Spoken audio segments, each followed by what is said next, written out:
السلام عليكم ورحمة الله وبركاته. أهلا بيكم يا حبايبي في قناة ساينس ببساطة مع ميس سارة.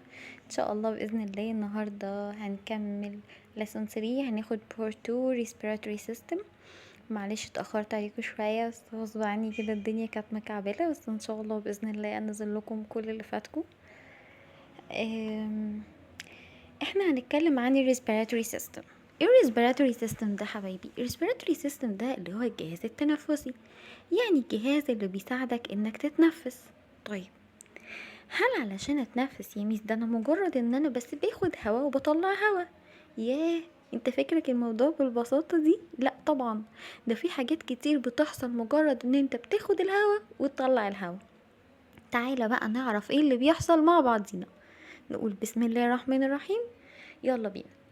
أول حاجة respiratory system، هو السيستم responsible المسؤول عن taking oxygen from air and get rid of carbon dioxide. يعني ايه؟ يعني السيستم ده هو المسؤول ان انت تاخد الاكسجين من الهواء، يعني الهواء اللي انت بتاخده ده المفروض ان احنا ناخد منه الاكسجين لان جسمنا محتاجه، وفي المقابل بيطلع غاز تاني اسمه كربون دايوكسيد. الكربون دايوكسيد ده جاز مش مفيد خالص لينا، واحنا لازم نتخلص منه اول باول لانه ممكن يسبب تسمم. طيب مين اللي بيساعدنا نتخلص منه؟ برضو الريسبيراتوري سيستم. يعني انت الهواء اللي بتاخده بيكون فيه اكسجين، والهواء اللي بتطلعه بيكون فيه كربون دايوكسيد. وخلي بالك جدا من كلمة get rid اللي هو يتخلص من، كلمة مهمة جدا. طيب يبقى respiration process، ايه هي respiration process دي؟ هي process المسؤولة عن breathing in air with oxygen، يعني هي البروسيس العملية المسؤولة عن تنفس الأكسجين and breathing out air with carbon dioxide، يعني بيساعدني ان انا اتخلص من الهواء اللي بيكون فيه كربون دايوكسيد اللي انا مش محتاجله. اوكي، الريسبيراتوري سيستم ده ليه اورجنز كتير، يعني ليه اعضاء كتير. ما احنا اتفقنا ان اي سيستم بيتكون من مجموعة من الاورجنز. طب ايه الاورجنز بتاعة الريسبيراتوري سيستم؟ اول حاجة طبعا النوز. خلي بالك انت ممكن تاخد الهواء بالنوز او بالماوث، يعني ممكن ان انت تاخد الهواء بمناخيرك وممكن كمان تاخده ببقك. طيب مين افضل، مين احسن، اخده بمناخيري ولا اخده ببقي؟ لا طبعا النوز بتاعتك افضل بكتير. ليه؟ لان سبحان الله فيها شعيرات كده وفيها شعر كمان صغير، الشعر ده بينقي الهواء من الحاجات اللي مش كويسة اللي موجودة في الهواء. فاحنا بنقول ان الاورجن اللي المفروض ان احنا breathe in نتنفس منه هو مين؟ هو النوز. طيب الهواء بيدخل النوز بتاعك على الفرينكس. الفرينكس ده احنا خدناه اللي هو المريء. طيب وبعد كده بيروح على حاجة اسمها تراكية. التراكية ديت اللي هي الأنبوبة اللي بتاخد الهواء وتوديه لللونجز. التراكية دي بتتشعب جوه اللونجز كده لحاجات صغيرة، لأنابيب أرفع منها للتو لونجز. اسمهم ايه؟ اسمهم تو برونكي. التو برونكي دي اللي هي الفروع الصغيرة اللي بتتشعب من التراكية. طيب كل ده موجود فين؟ موجود في التو لونجز بتاعتك، في الرئتين بتوعك. اوكي، وفي عضلة كده هنتكلم عنها كمان شوية اسمها الدايافرام. الدايافرام دي مهمة جدا في عملية التنفس، يعني هي اللي بتساعد اصلا على عملية التنفس. تعالوا نشوفوا واحدة واحدة كده اورجن اورجن.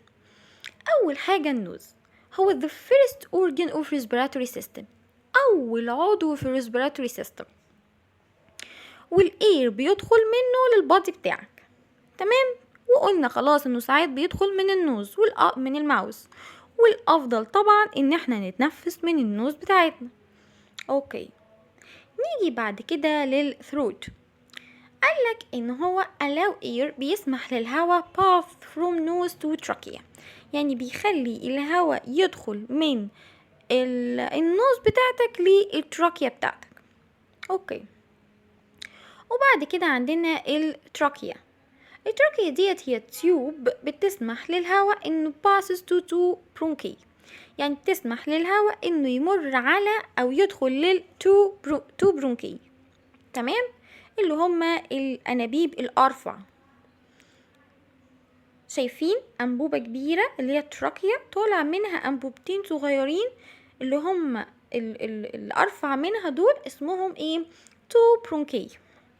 وساعات هتسمعوا حد بيقولوها لكم تو برونكاي. تمام. مش مشكلة. طيب بيسمحوا بايه بقى؟ allow air enter lungs، بيخلي الهواء يدخل الرئتين. يعني التراكية دي برا الرئتين، يبدأ الهواء يدخل الرئتين من اول الايه؟ التو برونكي. طيب هتلاقيهم متقسمين هما كمان into smaller tubes، يعني متقسمين لأنابيب أصغر منهم اسمهم bronchioles. تمام، يعني بصوا في أنبوبة كبيرة في النص اللي هي التراكية، طالع منها أنبوبتين أرفع منهم اللي هما تو برونكي، طالع منهم حاجات صغيرة جدا اسمها ايه؟ bronchioles. تمام، نيجي بقى ايه اللي بيحصل في اللونجز يا ميس؟ بصوا حبايبي، البرونكيولز اللي في الاخر دي اللي هي الانابيب الرفيعة بتنتهي بكور. الكور دي اسمها الفولاي. طيب الالفولاي دي بتعمل فيها ايه؟ الالفولاي دي هي اللي فيها البلاد فيسلز، الاوعية الدموية. اللي دخل الاوعية الدموية بقى في الاكسجين، ما هو انت الاكسجين لازم يدخل الدم. طب الاكسجين هيدخل الدم منين؟ هيدخل من خلال البلاد فيسلز اللي هي الاوعية الايه؟ الدموية، موجودة فين؟ في الالفولاي. تمام، اهو بصوا كده، ادي البلاد فيسلز، الهواء ده ماشي اهو، اللي ماشي دوت عندكم ده البلاد، الدم. بيحصل ايه في الالفولاي؟ الاكسجين بيدخل للدم والكربون دايوكسيد بيطلع من الايه؟ من الدم، شبه الصورة اللي انتوا شايفينها دي. اوكي. معذرة. نيجي بقى بعد كده الدايفرام. الدايفرام دوت هو مصل، هو عضلة. انا عايزاكم دلوقتي كده تاخدوا معايا نفس، يلا مع بعضينا خدوا نفس كده. هتلاقوا فيها عضلة تحت القفص الصدري بتاعك كده. لما جيت اخدت النفس وحبسته، العضلة دي حسيتها انها مسدودة شوية، صح؟ طيب تعالى بقى نطلع النفس واحدة واحدة كده، هتلاقي العضلة دي بدأت انها ريلاكس، بدأت انها ترتاح. فالديافرام ديت هي مصل موجودة فين؟ في اخر الربس. في الربس دولت اللي هم الضلوع بتاعتك، الضلوع اللي موجودة في التشست، في القفص الصدري. طيب فالمصل دي موجودة في الاند اوف ربس، اخر الربس او اخر التشست. بتعمل ايه؟ ده هي دي المسؤولة اصلا في عمليتين مهمين جدا اللي هما الانهاليشن والاكسليشن. الانهاليشن دي اللي هي عملية الشهيق، ان انت بتاخد الهواء، بتاخد الهواء inhalation. طيب هطلع الهواء بقى exhalation. تمام.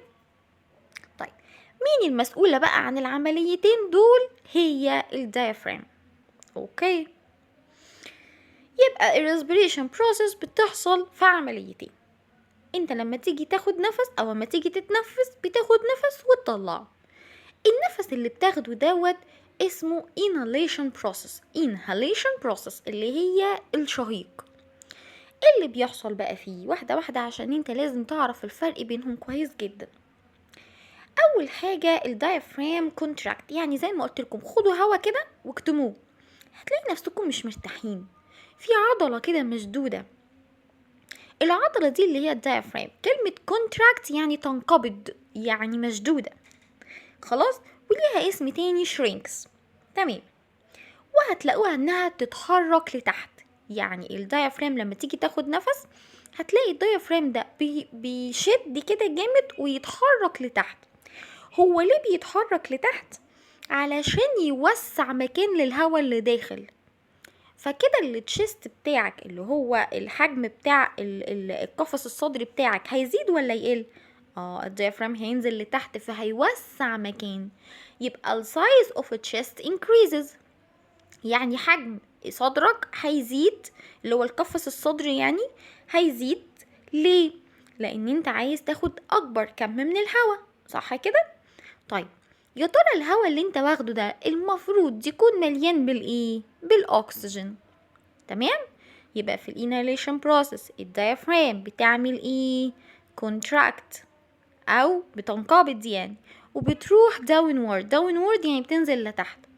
فالسايز بتاع التشيست بتاعك enlarge. يعني ايه enlarge؟ يعني بيكبر او increases بيزيد. والهواء اللي داخل مفروض ان هو يكون rich in غني بيه الاكسجين. تمام، خلاص كده هنقعد بقى واخدين النفس وساكتين، مش لازم نطلعه. جرب كده بقى معايا، طلع النفس اللي انت كنت حابسه ده. حسيت ان انت ريلاكس صح؟ فايه اللي حصل بقى؟ الدايفرام ريلاكسز، العضلة دي خلاص ارتاحت، او بنقول عليها expands يعني تمددت، وبتتحرك لفوق. ليه؟ علشان تصغر القفص الصدري وتزق الهواء بقى. احنا عايزين نطلع الهواء دلوقتي خلاص، فتبدأ تزق الهواء لبره فتطلع لفوق. فكده حجم القفص الصدري بتاعك بعد لما خرج منه الهواء هيزيد ولا يقل؟ برافو عليك، هيقل. يبقى السايز بتاع التشيست بتاعك هيحصل له ايه؟ decreases. يعني ايه decreases؟ يعني هيقل. والاير بقى اللي طالع ده، ما احنا اتفقنا في السلايد اللي فاتت انه انت الهواء بتاخده بيكون فيه اكسجين، بس اللي بتطلعه بيكون فيه ايه؟ كربون دايوكسيد. طب في الاكسليشن بروسيس الهواء بيطلع يبقى فيه ايه؟ كربون دايوكسيد. يبقى الاير ريتش ان كربون دايوكسيد. وبكده نكون خلصنا respiratory system. اتمنى ان انتوا تكونوا فهمتوا الدرس. متنساش اللايك والشير والسبسكرايب وفعل الجرس عشان توصلك الفيديوز بتاعتي اول باول وتذاكر اول باول. اي حاجه مش فاهمينها اكتبولي في الكومنتس، بفرح جدا بالكومنتس بتاعتكم وبرد عليها باهتمام. مع السلامه يا حبايبي، باي باي.